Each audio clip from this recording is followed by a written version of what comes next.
السلام علیکم۔ آج جو ریسیپی لے کر میں حاضر ہوا ہوں وہ چکن کے شامی کباب بنانے کی ریسیپی ہے۔ یہ چکن کے شامی کباب بنانے کی پرفیکٹ ریسیپی ہے۔ اسے آپ ذرا غور سے دیکھیں اور مجھے امید ہے کہ آپ کو یہ بنانے میں آسانی پیدا کرے گی۔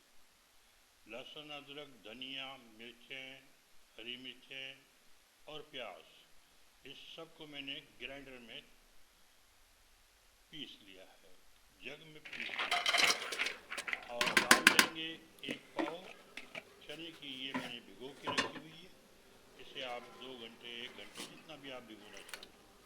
اور اس میں نے 3 پاؤ گوشت لیا ہے چکن کا، اور 1 پاؤ دال لی ہے۔ اور یہ جو مسالے میں نے دکھائے تھے یہ مسالہ پیس کے اس میں ڈال دیا ہے۔ اس میں مرچیں اور گرم مسالہ بھی ساتھ میں ڈالا ہے اور نمک بھی ڈال دیا ہے۔ گرم مسالے میں جوتری، جائفل، لونگ سب چیزیں شامل ہیں، اور اس کو پکائیں گے۔ یہ سب مسالے ڈالنے کے ساتھ اسے پکائیں گے۔ چاہیں تو آپ مسالے ثابت بھی ڈال سکتے ہیں، کوئی پرابلم نہیں ہے۔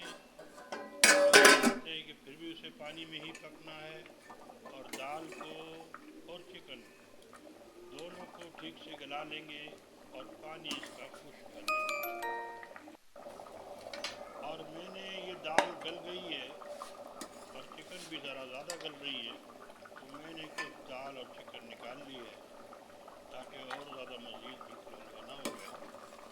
اور اس کو اس طرح میں نے نکال لیا ہے اور پانی کو خشک کر لیا۔ میں نے جو ہے وہ اس دیگڑے میں اس ہاتھ کے جو یہ کوٹنے والا ہے اس سے میں اسے اس کے ریشے بنانے سے کباب میں ریشہ پیدا ہو جاتا ہے، جیسا کہ حلیم میں بھی ہوتا ہے، اور آپ کے اسی طرح کا ریشہ جو ہے وہ ہمارا کون سوپ میں بھی چلتا ہے، چکن سوپ میں۔ اور یہ کچھ ریشے کچھ دال لے کے میں نے گرائنڈر میں یہ پیس لی ہے۔ انہیں میں پیس لوں گا، باریک کر لوں گا۔ یہ میرا چوپر ہے دھیمے والا، اور اسی لیے میں نے تھوڑا سا اس میں نمک بھی رکھا ہے ڈال کے۔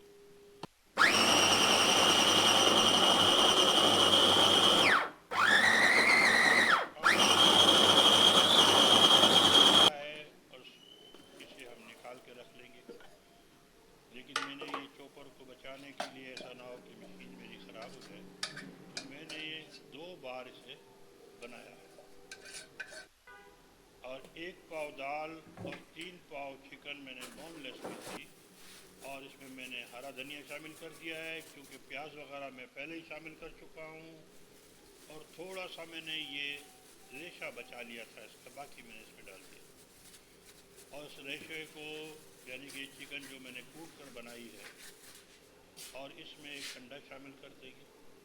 یہ بہت ہی آسان طریقہ ہے۔ اور اس سب کو اب ہم مکس کر لیں گے، اور مکس کر کے اسے تھوڑا ٹھنڈا کر لیں گے، کیونکہ تھوڑا سا بھی اس میں گرمی موجود ہے تاکہ یہ سخت ہو جائے۔ اور اگر آپ ٹھنڈا کرنے کے لیے چاہیں تو آپ اسے فریج میں بھی رکھ سکتے ہیں، کیونکہ ہلکا سا یہ ابھی گرم ہے۔ اور جو یہ ٹھنڈا ہوگا، اور اس جو دال وغیرہ پکا رہے ہیں اس میں تھوڑا سا آپ گھی بھی شامل کر لیں، 1 چمچ، جس سے کہ آپ کے کباب جو ہے نرم رہیں گے۔ اور کیونکہ ہمارے پاس چکن میں چربی نہیں ہوتی ہے، اگر بیف لیں تو اس میں تھوڑی چربی وغیرہ ہوتی ہے، یا مٹن میں بھی ہوتی ہے۔